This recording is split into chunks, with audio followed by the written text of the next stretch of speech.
Hey guys, welcome. I'm Travis. I'm going to be taking you through a tour of our design and fabrication studio. We're going to check out a bit of an update on the Jerusalem model project. So we're going to interview a couple of our very talented team members here. And so come on, follow me.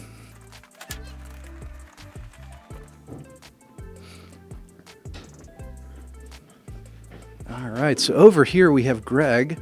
And Greg is one of the artists here in charge of researching and designing this giant project, this Jerusalem model. So Greg, tell us what you're working on and give us a little insight into some of the challenges you face.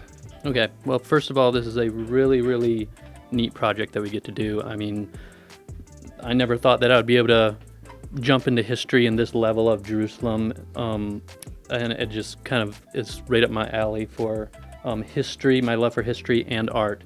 And so what I'm working on today is the Geneth Gate. And so this is an example of kind of what we have to do with all the different archaeological sites that form Jerusalem from the time of Christ. The Geneth Gate is mentioned by Josephus. It was on the north side of Jerusalem in the first wall, but the second wall broke off from there. So it's kind of this gate complex. We have excavations that have been done in that area, which have identified what they think is the Geneth Gate. And so from those, then we have to do all these research into just finding out what all those details were of what is still there today. How can we reconstruct this and understand how the gate might have looked? So we get elevations, we look for the actual masonry that might still be there, any other architectural features that we can use to reconstruct this. Then we create a illustration concepts based on those excavation reports that we have, and then also a digital model, which I'm working in here at the moment, and really trying to find out, okay, with like the elevations that we have here, that's what I'm working on right now. How does it work with the actual terrain? And so the rock base that's there, how much fill was there around these gates, so that we can get it at the proper elevation. So it's a really neat project that I get to work on, and this is just one of many excavations that have been done in Jerusalem, and we have to pull from all of that and go from each point that we can, and then we have to fill in all the blanks. Yeah, sounds easy, right? So it's exciting because it's really going to be the most up-to-date models of Jerusalem, in the world. So I'm super pumped with the incredible work that Greg and the rest of the team has been putting into this. So, all right, hey guys, we're going to go and check out a section of the model that we're working through a lot of techniques on, a lot of testing and paint testing and all that kind of thing.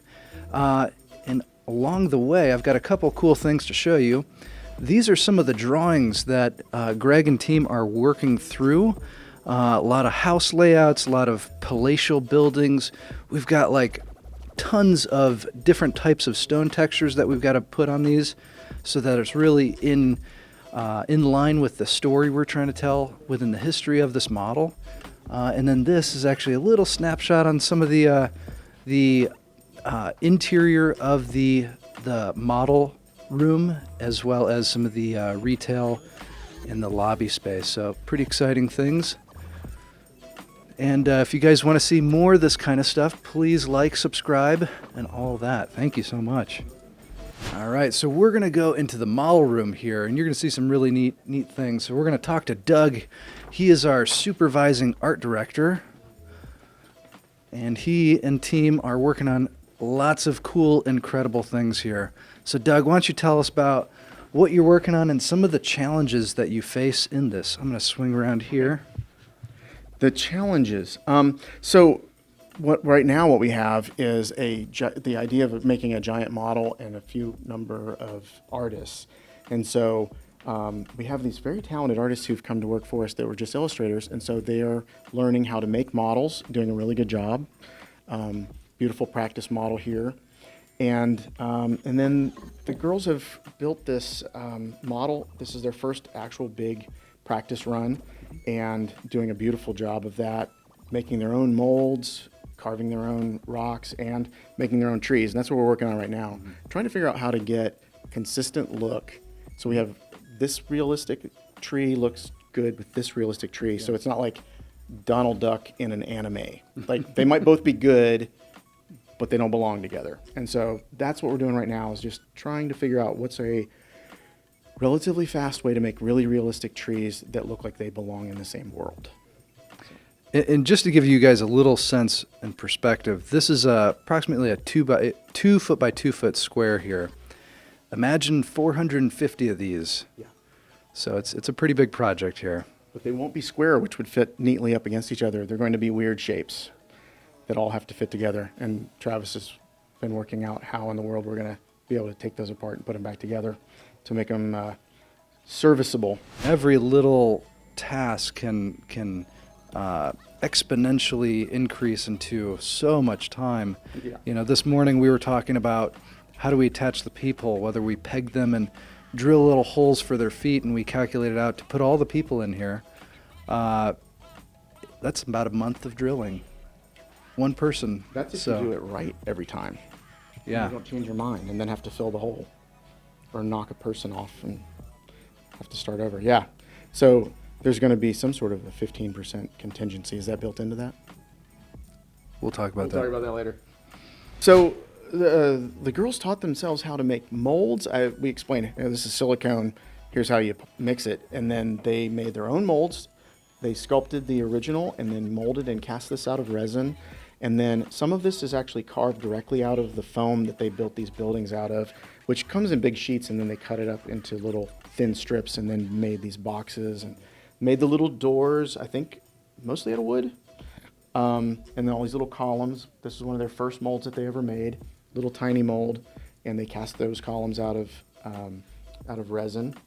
And currently making these beautiful little shrubs. I think these are my favorite thing we have right now. These are made out of either human or animal hair bunched together, and then a ground cover is added with glue. It looks really good. Yeah, those do look nice. Yeah, there's a few that just look absolutely, and that's kind of what's made me say we've got to make the trees look more realistic if we're going to have something that looks that real up against it. So we're working on that right now, trying to figure out a good, fast way to make realistic trees. So I'm like halfway in between a test.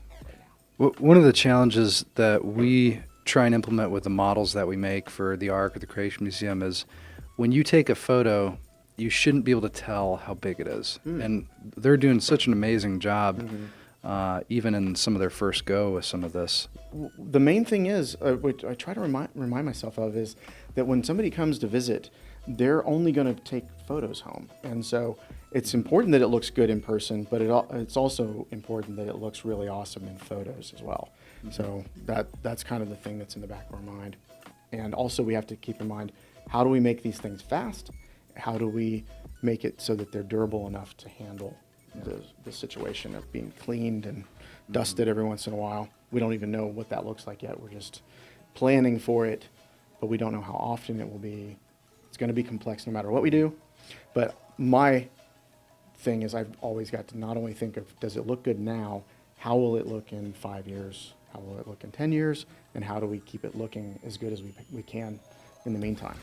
All right, thanks so much, Doug. Things are looking beautiful. You guys are doing an awesome job. Thank you. It's really the crew. I really don't want to get all the credit or any of the credit. The Lord has put together an amazing crew, and I'm glad to be a part of it. Thanks so much for watching, guys. Be sure to like, subscribe, and all that. We really appreciate you checking these out.